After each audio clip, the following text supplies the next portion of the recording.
Hi friends, this is Vincent. நம்ம சேனலுக்கு உங்களை அன்புடன் வரவேற்கிறேன். நம்ம சேனல் வந்து பார்த்தீங்கன்னா உங்களோட கெரியர் செட் பண்ணுறதுக்கு தான் TNAU கவுன்சிலிங் சொந்தமாக நிறைய வீடியோஸ் வந்து உங்களுக்காக நம்ம கொடுத்துருக்கோம்.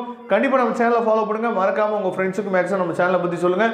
அது மட்டும் இல்லாமல் சப்போஸ் உங்களுக்கு நாட் அலாட்டட் வந்துருச்சு அப்படின்னா நீங்கள் பயப்பட வேணாம். சரியா, பயம் இல்லாமல் நீங்கள் வெயிட் பண்ணலாம். அதாவது ஸ்லைடிங் 1, ஸ்லைடிங் 2, ஸ்லைடிங் 3 போகும்போது நமக்கு மேபி வந்து பார்த்தீங்க அப்படின்னா அலாட்டட் வரதுக்கு வாய்ப்பு இருக்குது. ஏன்னா சீட் அலாட்மெண்ட் கிடைச்ச பசங்க சர்டிஃபிகேட் வெரிஃபிகேஷன் போகாமல் இருப்பாங்க. அப்படி போகாமல் இருக்கக்கூடிய சீட் வந்து நாட் அலாட்டன் வந்துச்சு அப்படின்னா உங்களுக்கு மேபி வரதுக்கு வாய்ப்பு இருக்குது. சப்போஸ் ஸ்லைடிங் 3 வரைக்குமே உங்களுக்கு சீட் வந்து அலாட் ஆகவே இல்லை அப்படின்னா low fees colleges, affiliated colleges நிறையா இருக்குது. நாம் உங்களுக்கு ஹெல்ப் பண்ணுறதுக்கு ரெடியாக இருக்கிறோம். சரியா, நீங்கள் நம்ம நம்பரை நோட் பண்ணி வச்சுக்கோங்க. சப்போஸ் உங்களுக்கு காலேஜ் கிடைக்கவே இல்லாத பட்சத்துக்கு நீங்கள் எப்போ வேணால் நம்மளை தொடர்பு கொள்ளலாம். நாம் உங்களுக்கு ஹெல்ப் பண்ணுறதுக்கு ரெடியாக இருக்கணும். சரியா, ஓகே ஃப்ரெண்ட்ஸ். அதாவது சீட் அலாட்மெண்ட் உங்களுக்கு கிடைச்சிருச்சு அப்படின்னா ஆஃப்லைன் கவுன்சிலிங்க்கு உங்களே கூப்பிடுவாங்க. சரியா, டைரெக்டாக உங்களை என்ன பண்ண சொல்லுவாங்கன்னா அதாவது கோயம்புத்தூர் யூனிவர்சிட்டி வந்து வர சொல்லுவாங்க. அந்த டைமில் என்னென்ன டாக்குமெண்ட்ஸ் வந்து வேணும் அப்படிங்கிறத பற்றி தான் இந்த வீடியோவில் நம்ம என்ன பண்ண போகிறோம்னா தெளிவாக நம்ம பார்க்க போகிறோம். அதனால் இந்த வீடியோ ஸ்கிப் பண்ணாமல் லாஸ்ட் வரைக்கும் நீங்கள் கேளுங்க. கண்டிப்பாக உங்களுக்கு ரொம்ப ஹெல்ப்ஃபுல்லாக இருக்கும். சரியா, அது மட்டும் இல்லாமல் ரொம்ப முக்கியமான விஷயம் என்னன்னு சொல்லி பார்த்தீங்கன்னா, அதாவது நீங்கள் TNAUக்கு போகும்போது சீட் அலாட்மெண்ட்டை கன்ஃபார்ம் பண்ணுறதுக்கு கண்டிப்பாக நீங்கள் 20,000 நீங்கள் கொண்டு போகணும். அதை மறந்துடாதீங்க. 20,000 நீங்கள் பே பண்ணால் தான் உங்களுக்கு சீட் அலாட்மெண்ட் வந்து கன்ஃபார்ம் ஆகும். சர்டிஃபிகேட் ஒரு பக்கம் எடுத்துகிட்டு போனாலும் இந்த அமௌண்ட்டை எடுத்துகிட்டு போகிறதுக்கு மறந்துடாதீங்க. 7.5ல் உங்களுக்கு சீட் கிடச்சிருந்துச்சு அப்படின்னா 20,000 பே பண்ண அவசியம் இல்லை. இந்த 20,000 உங்களோட ஃபீஸில் என்னாச்சு பார்த்தா ரெடியூஸ் பண்ணிடுவாங்க. அதனால் எந்த பிரச்சனையும் இல்லை. உங்கள் சீட்டை கன்ஃபார்ம் பண்ணுறதுக்கு நீங்கள் 20,000 பே பண்ணி தான் ஆகணும். அதை நீங்கள் தெளிவாக புரிஞ்சுங்க. ஓகே, இப்போ நமக்கு என்னென்ன டாக்குமெண்ட்ஸ் வேணும் அப்படிங்கிறத பார்க்கலாம். அதுக்கு முன்னாடி நீங்கள் எங்கெல்லாம் நீங்கள் அட்மிஷன் போனாலும், எப்போல்லாம் நீங்கள் அட்மிஷன் போனாலும் கண்டிப்பாக உங்களோட பாஸ்போர்ட் சைஸ் ஃபோட்டோ வந்து கண்டிப்பாக வேணும். அதை நீங்கள் தெளிவாக நீங்கள் பார்த்துங்க. ஓகே, இப்போ ஃபஸ்ட்டு என்ன கொடுத்துருக்காங்க, ஃபஸ்ட்டு என்ன கேட்டிருக்காங்க அப்படின்னு சொல்லி பார்த்தீங்கன்னா சைன்டு அப்ளிகேஷன் PDF. அதாவது சைன்டு அப்ளிகேஷன் PDF அப்படின்னா என்ன அப்படின்னா, அதாவது நீங்கள் வந்து TNAU அப்ளிகேஷன் போட்டிருப்பீங்களா ஃபஸ்ட்டு. சரியா, அந்த அப்ளிகேஷன் போடுறப்ப ஒரு PDF ஃபைல் உங்கள்கிட்ட கொடுத்துருப்பாங்க. நீங்கள் வந்து நெட் சென்டரில் பண்ணியிருக்கலாம், இல்லை சேவை மையத்தில் பண்ணியிருக்கலாம்.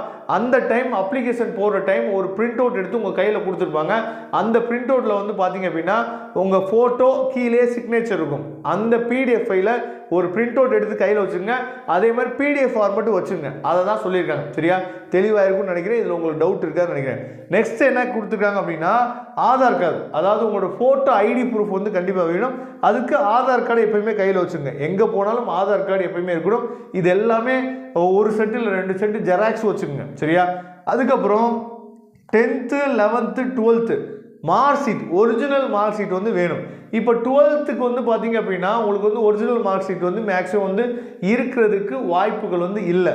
அப்படிங்கிறப்ப அவங்க ப்ரொவிஷனல் மார்க் ஷீட் கொடுத்துருப்பாங்க. உங்கள் HM சீல் வச்சு சைன் போட்டு கொடுத்துருப்பாங்கல்ல, அந்த மார்க் ஷீட் எடுத்துங்க. 10th 11th 12th mark sheet வந்து கேட்டிருக்காங்க. அது கண்டிப்பாக அவசியம். அடுத்து கம்யூனிட்டி சர்டிஃபிகேட். இந்த கம்யூனிட்டி சர்டிஃபிகேட்டுக்கு என்ன பண்ணணும் அப்படின்னு சொல்லி பார்த்தீங்கன்னா, உங்கள் கம்யூனிட்டி சர்டிஃபிகேட் வந்து கார்டில் இருந்துச்சு அப்படின்னா அதை தயவு செய்து கார்டு ஷேப்பில் இருந்துச்சு அப்படின்னா அதை தயவு செய்து டிஜிட்டல் ஃபார்மேட்டுக்கு மாற்றிடுங்க. நீங்கள் டிஜிட்டல் ஃபார்மேட்டுக்கு மாற்றிட்டீங்க அப்படின்னா ஒரு 1 or 2 days இல்லை 3 days தான் மேக்ஸிமம் உங்களுக்கு டிஜிட்டல் ஃபார்மேட் ஆட்டோமேட்டிக்காக கிடச்சிடும். ஏன்னா நீங்கள் ஃப்யூச்சரில் என்ன பண்ணுவீங்கன்னு சொல்லி பார்த்தீங்கன்னா போஸ்ட் மெட்ரிக் ஸ்காலர்ஷிப் உங்களுக்கு வரும். இல்லை SC ST அதுக்கப்புறம் வந்து பார்த்தீங்கன்னா கன்வெர்டட் கிறிஸ்டினில் நீங்கள் இருந்தீங்க அப்படின்னா இவங்க எல்லாத்துக்குமே போஸ்ட் மெட்ரிக் ஸ்காலர்ஷிப் வரும். அதுக்கப்புறம் ஃபஸ்ட்டு கிராஜுவேட்டில் நீங்கள் இருந்தாலும் உங்களுக்கு ஸ்காலர்ஷிப் வரும். சரியா, அப்போ இந்த சர்டிஃபிகேட்ஸ் எல்லாத்தையும் நீங்கள் என்னாச்சு பார்த்தீங்கன்னா வச்சுருக்கணும். அப்போ நீங்கள் வந்து போஸ்ட் மெட்ரிக் ஸ்காலர்ஷிப் வாங்குறதுக்கு டிஜிட்டலைஸ் ஃபார்மேட்டு கம்யூனிகேஷன், அதாவது கம்யூனிட்டி சர்டிஃபிகேட் வந்து ரொம்ப முக்கியமானது. நீங்கள் போஸ்ட் மெட்ரிக் ஸ்காலர்ஷிப்பில் நீங்கள் வரீங்க அப்படின்னா இன்கம் சர்டிஃபிகேட்டும் வாங்கி வச்சுக்கோங்க. இங்கே கொண்டு போகணும் அவசியம் இல்லை, இன்கம் சர்டிஃபிகேட் வாங்கி வச்சுக்கோங்க. அதே மாதிரி உங்களோட இண்டிவிஜுவல் பேங்க் அக்கௌண்ட் வேணும். சரியா, இது வரைக்கும் நீங்கள் வந்து மைனராக இருந்திருப்பீங்க. அதனால் உங்கள் அக்கௌண்ட் வந்து பார்த்தீங்கன்னா உங்கள் அப்பாவோடையோ இல்லை உங்கள் அம்மாவோடையோ சேர்ந்து இருக்கலாம். சரியா, ஆனால் இப்போ மேஜர் ஆகிருப்பீங்க. மேஜர் ஆகிருந்தீங்க அப்படின்னா நீங்கள் வந்து கண்டிப்பாக உங்களுக்கு செப்பரேட்டாக ஒரு அக்கௌண்ட் வந்து கண்டிப்பாக வேணும். அப்போ இண்டிவிஜுவலாக என்னன்னு சொல்லி பார்த்தீங்கன்னா ஒரு அக்கௌண்ட் நம்பர் உங்களுக்கு வேணும். அதையும் நீங்கள் கிரியேட் பண்ணி வச்சுக்கோங்க. அதை இங்கே கொண்டு போகணும் அவசியம் இல்லை. இதெல்லாம் ஃப்யூச்சரில் உங்களுக்கு தேவைப்படும். அதுக்கப்புறம் வந்து பார்த்தீங்க அப்படின்னா டிசி வந்து கண்டிப்பாக என்னன்னு சொல்லி பார்த்தா ஸ்கூலில் கொடுத்துருப்பாங்க. அந்த ஒரிஜினல் டிசி வந்து கண்டிப்பாக வேணும். அதில் எமிஸ் நம்பர் இருக்கான்னு பார்த்துங்க. அந்த எமிஸ் நம்பர் நமக்கு ரொம்ப முக்கியம். அதுக்கப்புறம் நேட்டிவிட்டி சர்டிஃபிகேட். இந்த நேட்டிவிட்டி சர்டிஃபிகேட் வந்து எல்லாத்துக்கும் அவசியம் இல்லை. யார் வந்து இப்போ சப்போஸ் நீங்கள் வந்து தமிழ்நாட்டில் பிறந்திருப்பீங்க, ஆனால் 10th 11th 12th மட்டும் என்ன பண்ணியிருப்பீங்கன்னா அதர் ஸ்டேட்டில் தமிழ்நாட்டை விட்டு அவுட் சைடில் படிச்சிருந்துருப்பீங்க அப்படின்னா உங்களுக்கு நேட்டிவிட்டி சர்டிஃபிகேட் அவசியம். சரியா? மற்ற ஆட்களுக்கு வந்து பார்த்தீங்கன்னா நேட்டிவிட்டி சர்டிஃபிகேட் அவசியம் இல்லை. அதுக்கப்புறம் நீங்கள் ஃபிஷரி சயின்ஸ் எடுக்கிறதுக்காக என்னாச்சு பார்த்தீங்கன்னா நீங்கள் போட்டிருந்தீங்க அப்படின்னா அந்த ஃபிஷரி ஐடி கார்டு ஒன்று கொடுத்துருப்பாங்க. அந்த ஐடி கார்டு வந்து கண்டிப்பாக மஸ்ட்டு தேவை. அதையும் நீங்கள் வச்சுங்க. இப்போ இந்த சர்டிஃபிகேட் எல்லாத்தையும் வந்து பார்த்தீங்க அப்படின்னா ஒரு 2 or 3 காப்பி எப்பயுமே ஜெராக்ஸ் வந்து கையில் வச்சுங்க. சரியா? அது ரொம்ப அவசியமானது. இது எல்லாத்தையும் ரெடி பண்ணி வச்சுங்க. நீங்கள் சர்டிஃபிகேட் எல்லாத்தையும் ரெடி பண்ணிட்டு தான் என்ன பண்ணுன்னு பார்த்தீங்கன்னா நீங்கள் போக வேண்டியதாக இருக்கும் கோயம்புத்தூருக்கு. சப்போஸ் நீங்கள் இப்போ வந்து ஒரு ஆர்ட்ஸ் காலேஜில் அட்மிஷன் போட்டிங்க, இல்லை வேறு ஒரு காலேஜில் வந்து பார்த்தீங்கன்னா அட்மிஷன் போட்டு நீங்கள் காலேஜ் வந்து போயிட்டுருக்கீங்க அப்படின்னா நீங்கள் வந்து போனஃபைட் சர்டிஃபிகேட் மட்டும் சப்மிட் பண்ணால் போதுமானது.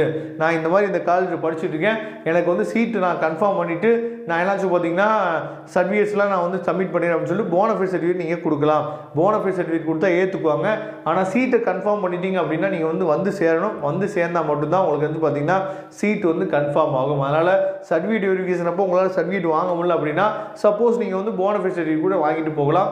நான் திரும்பவும் சொல்கிறேன், ஸ்லைடிங் ப்ராசஸ் அப்ளை பண்ணும்போது கொஞ்சம் பார்த்து சுதாரித்து அப்ளை பண்ணுங்கள். ஏன்னா ஸ்லைடிங் ப்ராசஸ் வந்து first sliding, second sliding, third sliding போயிட்டே இருக்கும்.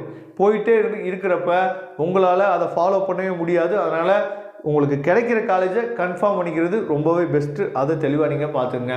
ஓகே ஃப்ரெண்ட்ஸ், கண்டிப்பாக இந்த வீடியோ வந்து உங்களுக்கு ரொம்ப யூஸ்ஃபுல்லாக நினைக்கிறேன். அப்படி யூஸ்ஃபுல்லாக இருந்துச்சு அப்படின்னா உங்கள் ஃப்ரெண்ட்ஸுக்கு மேக்ஸிமம் ஷேர் பண்ணுங்கள். தேங்க்யூ. நம்ம நெக்ஸ்ட் வீடியோ பார்க்கலாம். அதுவரை உங்களுக்கு விடைபெறுவது உங்கள் நண்பன் வின்சென்ட்.